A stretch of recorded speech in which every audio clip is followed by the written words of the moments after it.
Hi, I'm Đura, the time traveler, and this is my lifestyle time travel blog. Today we're talking about Greek and Roman ghost stories.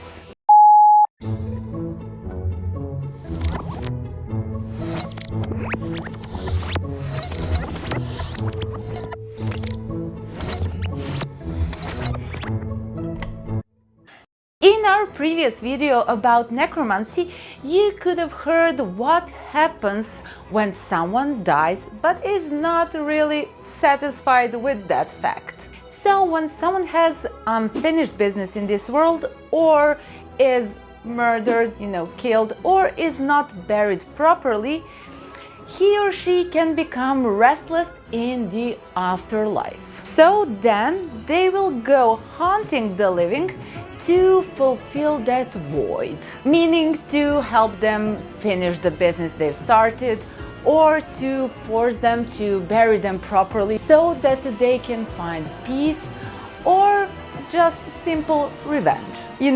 Get back to the murder. And if you think that ghost stories originated during the, Victorian age, or are just a present day thing, you'll be wrong.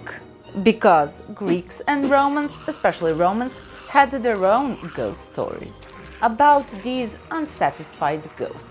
And if you like stories about the past, subscribe to our YouTube channel. And now, let's go to some ghost stories. One of the most famous ghost stories from the past is the story about Philinnion and Machates. This story was recorded during the Roman times, but the setting of this story is the 4th century BC Amphipolis in Greece, during the reign of Philip II of Macedon.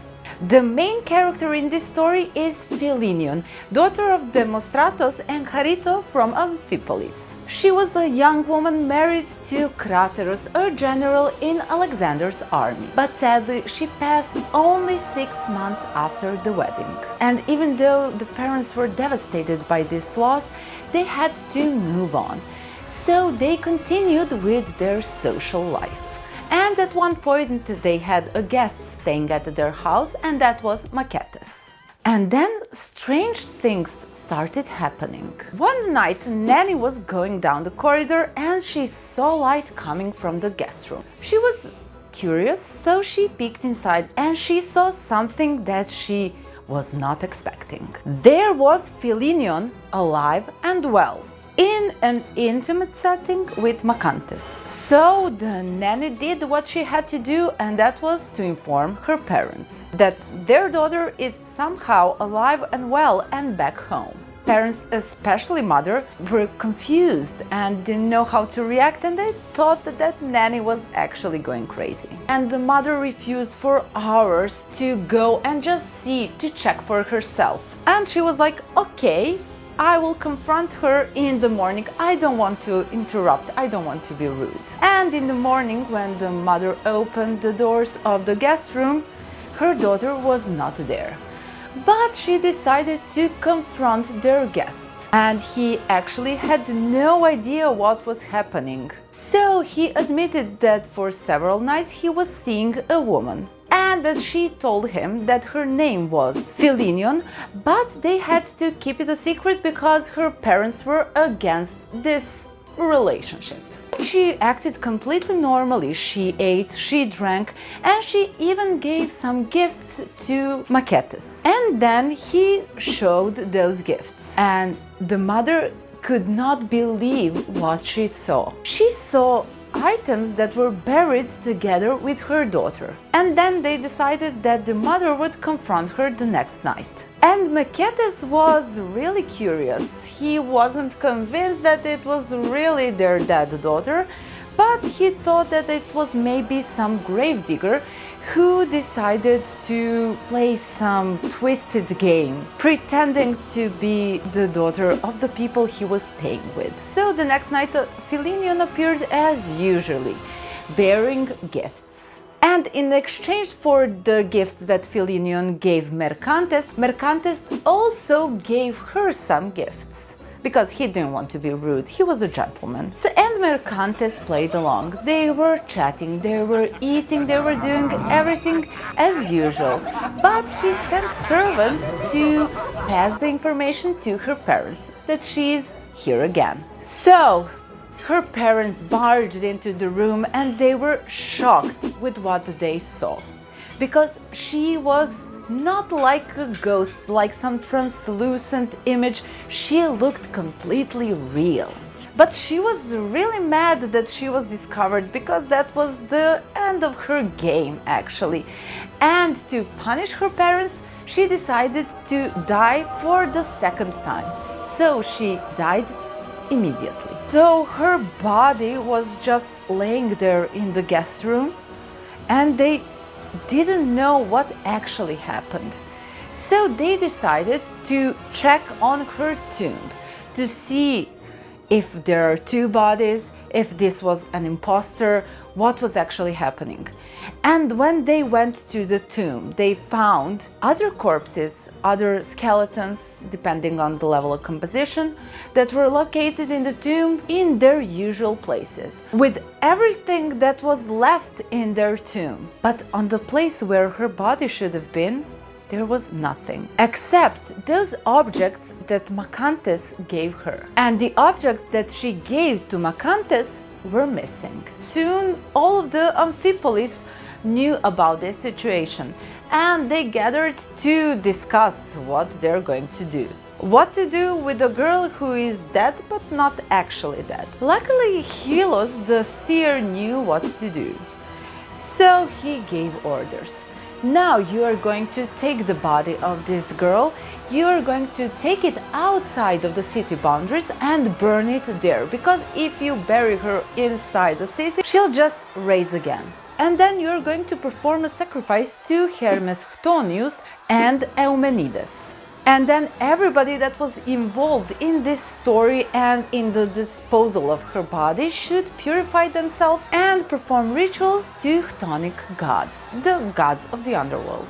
But this story unfortunately had a tragic ending, because Machates was shaken with what he experienced. He was traumatized and he was really sad. So he decided to take his own life. And the next story is about the oldest haunted house in the world. This story was recorded by Pliny the Younger, and the setting is Athens. The philosopher Athenodorus went to Athens, and he heard scary stories about a haunted house. The price of the house was really cheap, because nobody wanted to live there. But the philosopher didn't actually believe in those scary stories, and he saw this as a perfect opportunity to rent a cheap house. And one night he heard scary noises, and then he saw a figure bound in chains. The man didn't say a word. He just signaled the philosopher to follow him. So Athenodorus followed the ghost, and they ended up in the courtyard, where at one point the ghost completely vanished. The next morning, the philosopher gathered city magistrates, and they started digging at the point where the ghost had vanished. Eventually, they found a man bound in chains. So the man was buried properly, and he never returned to haunt the residents of the house. Next story is not about ghosts, but is probably the oldest werewolf story. And it comes from Petronius' Satyricon, and is better known as the Niceros story. Niceros was still a slave when this traumatic incident happened. When his master was out of the town, they had a guest, a soldier. And one night Niceros and the soldier decided to take a walk. But this was not just any night. It was the night of the full moon. And they were walking by the tombs, and soldier was admiring the tombstones. Niceros paid no attention to him, as the night was magical. He continued strolling down the road, singing and watching stars. But something had drawn his attention. When he turned around to see what his companion was doing, he was shocked. The soldier stripped all of his clothes, laid them beside the road, and started urinating around the clothes. Then he turned into a wolf. And when Niceros went to examine his clothes, they were turned into stone. Then Niceros went to Melissa's villa, and Melissa was a widow, where he saw Wolf slaughtering her sheep. The wolf was driven off by the stab to the throat. The next morning, Niceros went to the guest bedroom to see what was happening with the soldier, and to confirm his suspicions that the wolf attacking those sheep was actually the soldier, turned into a werewolf. And he found the soldier in his human form, but tending the neck wound. This was enough for Niceros, so he threw the guest out of the house. These stories might not seem that scary to you, and they are not from today's point of view, but back then they were scary.